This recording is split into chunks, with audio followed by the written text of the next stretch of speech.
You're listening to the Belmar Bites podcast, brought to you by Belmar Consulting.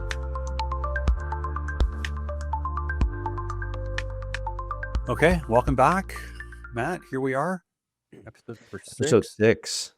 Yeah, number 6. We're releasing this on July 24th, and we're unpacking a topic we haven't talked about yet on the pod. One that I would say is near and dear to my heart, and one that I've spent a lot of time focused on over the years in the work that we do at Belmar, and that is digital transformation in public sector. So for those of you that are in the public sector world, and even those of you that aren't, I'm hoping that some of the ideas that we talk about today are of value, and you can walk away with something that you can apply. So Maybe we just start for the listeners, Scott.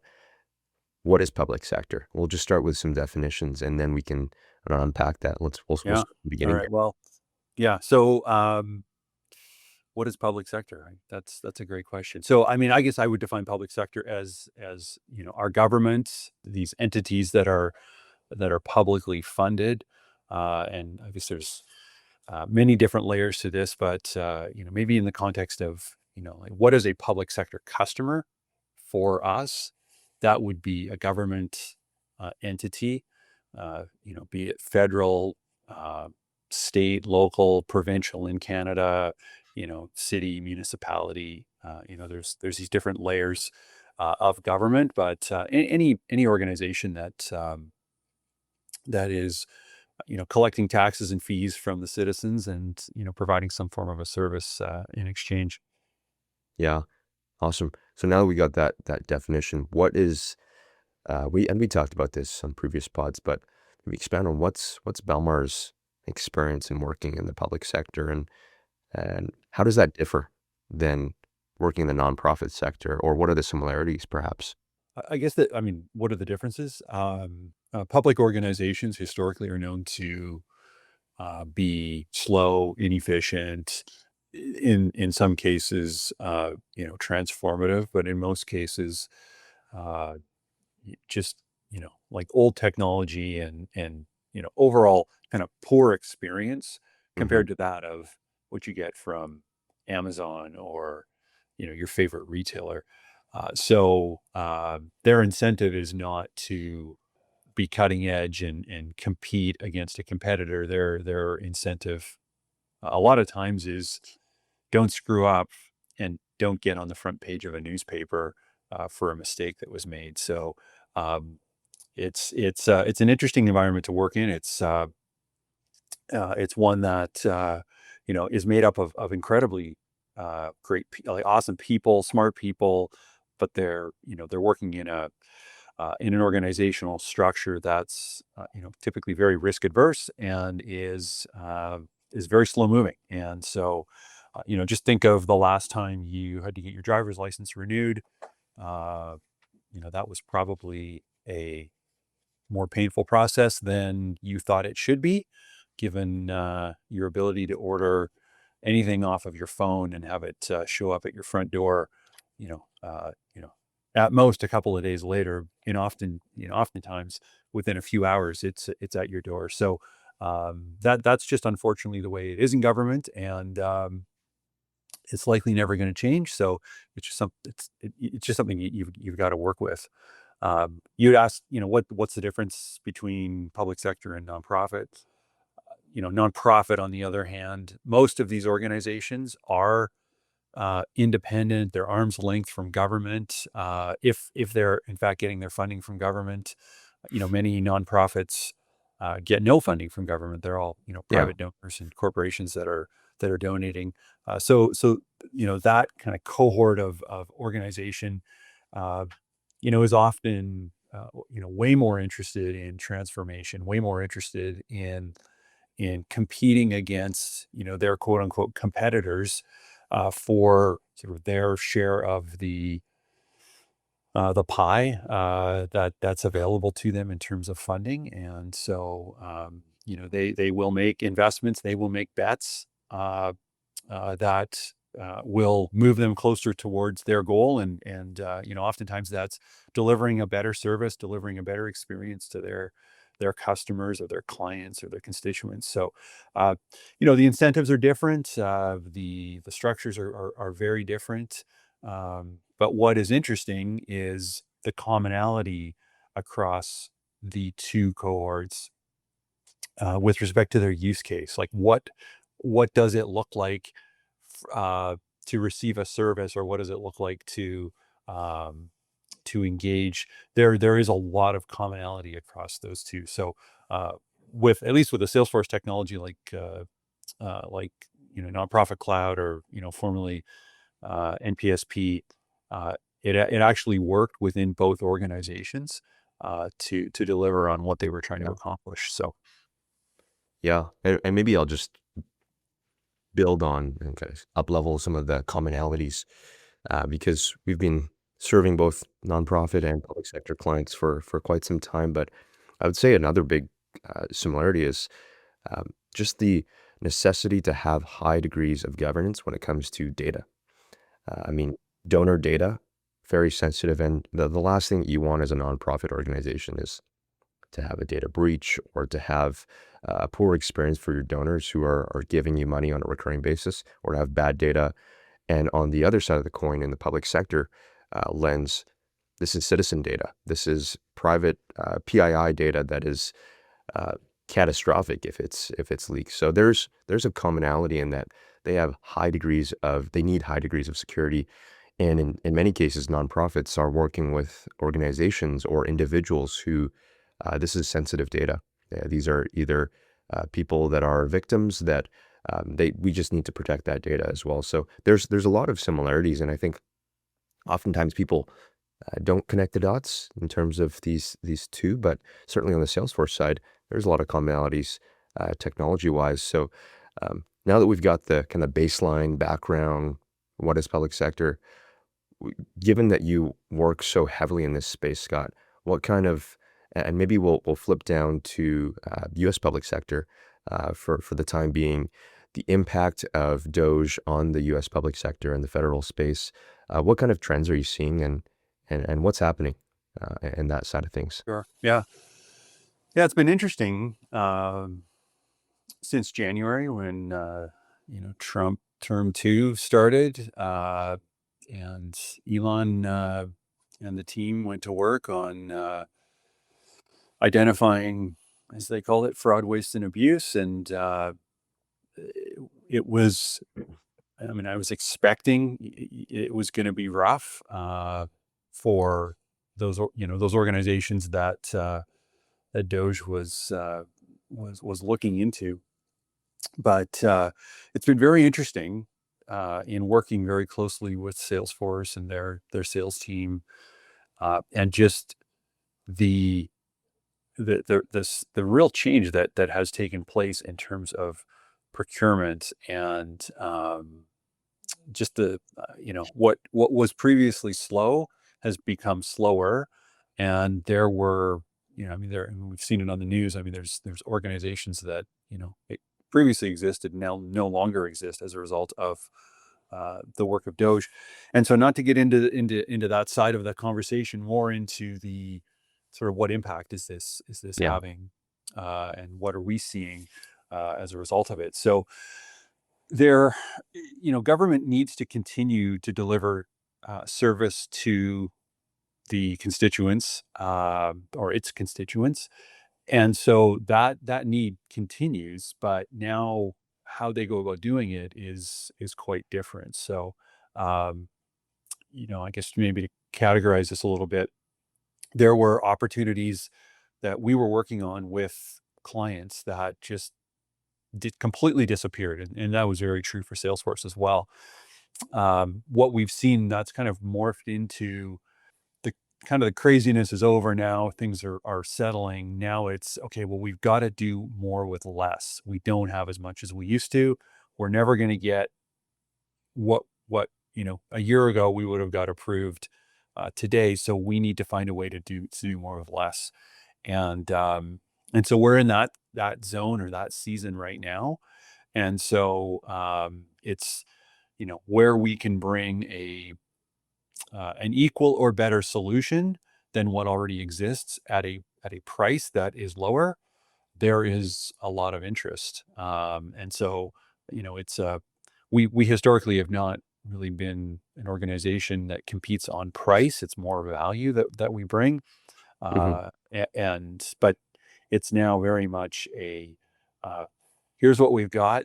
Uh, Look at how this is more competitive price wise than what you're currently paying for, likely an inferior uh, product. So, by highlighting that, that's certainly, it's getting attention that where previously that that wouldn't have been as important of a factor in their decision process. So it's interesting, and I think where it goes next is we're in this settling phase where the chaos is, at least I think it's behind us. We're in this settling phase. I think we then move, probably after the end of the calendar year, maybe as we step into next year. There's going to be projects that have been delayed, things that have just been put on ice that, like, they just now need to be done. So they will have to execute on these, and this rebound of, okay, well, we're not as concerned about price now. We're concerned about, can you actually deliver and get this done for me? Hmm. So I think we get back there, but I think it may be a long time before we get back to sort of the way it was, uh, and that's the new reality within the U.S. federal government. Elsewhere, I mean, we don't work as much outside of the federal government, so I'm not. I guess I'm not seeing it because I don't live that day to day. But I think there is a broader kind of correction within government that's happened as a result of DOGE. I think people are, even if DOGE isn't in that level of government, I think there's an awareness that we need to be more efficient. We need to do more with less. So, we'll see where this goes, but it certainly has been an interesting last number of months. I know you didn't unpack perhaps some of those earlier elements, but I think this theme of doing more with less, I think there's a lot of lessons that can be learned from that as well. And I kind of contrast that to some of our other clients in the nonprofit space, and that this doing more with less. I mean, the whole uh, the business case or the use case for something, when you're able to broadcast that a powerful tool like Salesforce can solve not just the needs of one department, but also another department. Well, I mean, you've two birds, one stone. That you can kind of reconcile that across multiple budgets, and I think that's what we're going to start to see is that you've got a all-in-one solution versus 10 different point solutions. You got one robust platform that can solve the needs across variety, thus solidifying the business case for why do we need technology in this space. So if anything, I mean, I love the do more with less kind of mantra. I think it really it sharpens the tools, if you will, on, okay, this is why we need something. And if I think there's something to be said about, you should probably have a justification if you're signing up for a a large technology contract. You should be able to speak to that, and I think Salesforce has done a wonderful job at being able to solve the variety of needs. And one of those needs that you've seen a lot of is marketing automation. Do you want to speak about marketing automation, and what do you see marketing automation, or where do you see marketing automation being used um, in the federal space or in the public Yeah, sector? sure. Yeah, and I think just to pick up, Matt, on the ideas I was sharing earlier, there's, when there is disruption of any type. So this, be this in government, be this in the private sector, wherever there's this disruption, there's this whole host of new opportunities that present themselves. So, you used to sell a certain way, you used to sell a product to a certain cohort of customers because that's what they needed at the time. And when that gets, all shaken up, uh, there are, new customers, as an example, that come to the forefront. That maybe previously they our product, our service was not a fit for them because they didn't have that need, but now they do as a result of the disruption.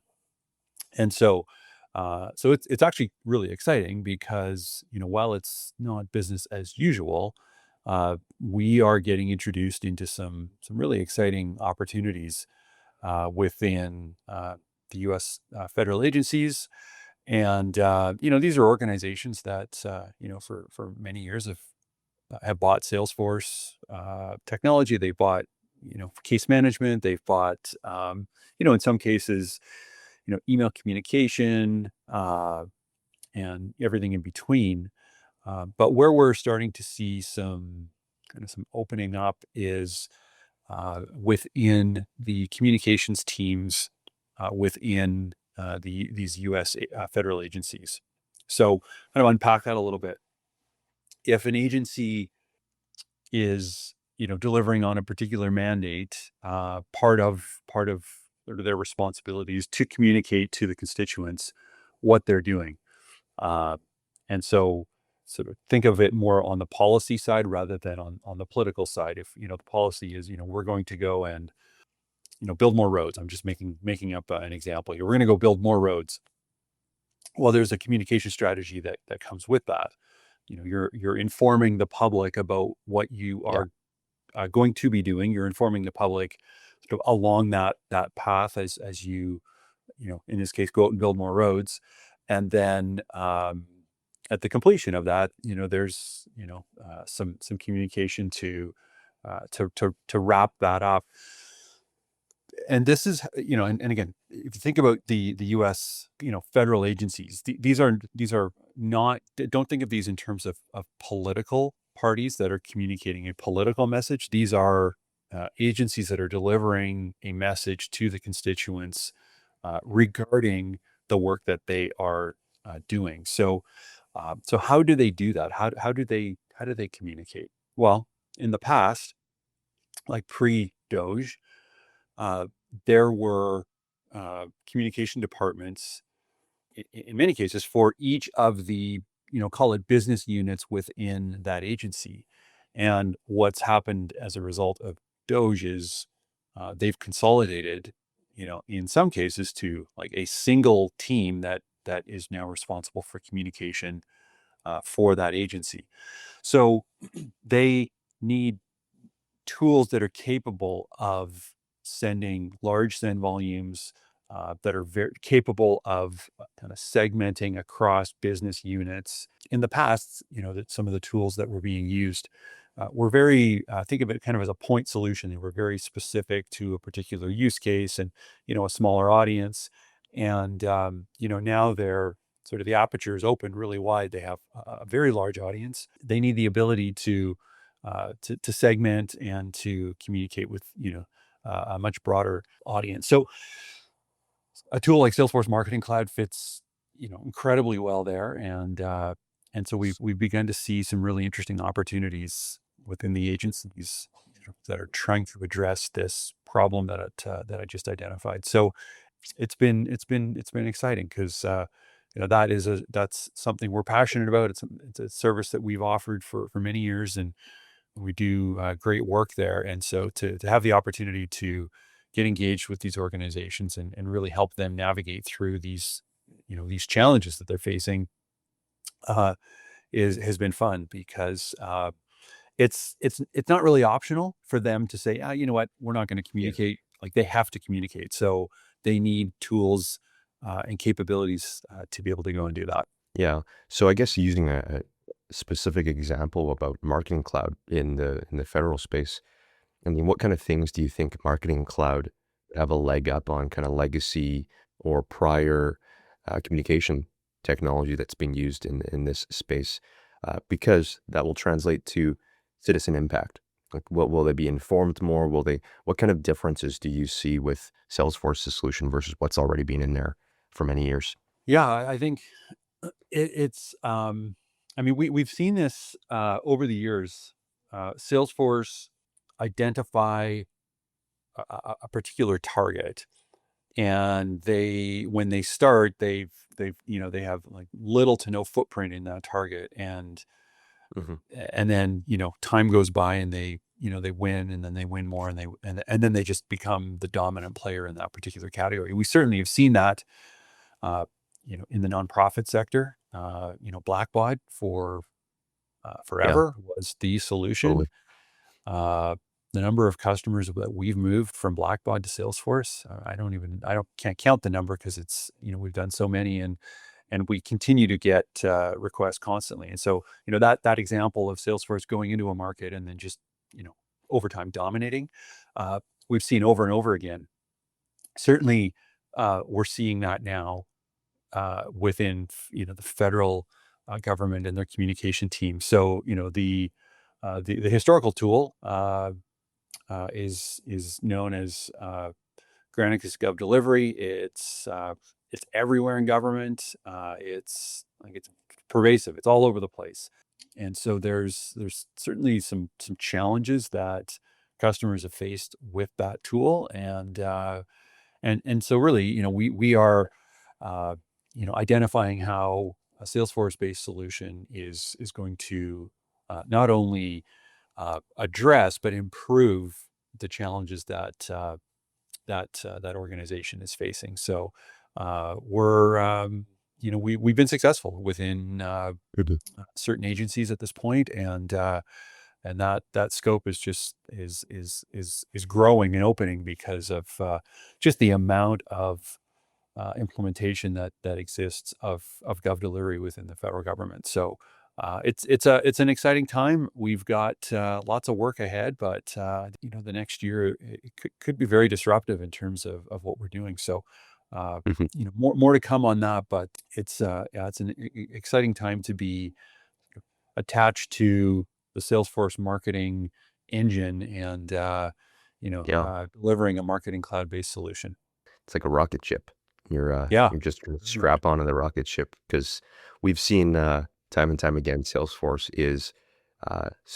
are experts at kind of identifying a pain point and really just solving that as well. So awesome. Well, hey Scott, I know this is our kind of public sector episode. Why don't you end us off with some exciting announcements? I see FedRAMP on our list here, so do you want to Yeah, share about that?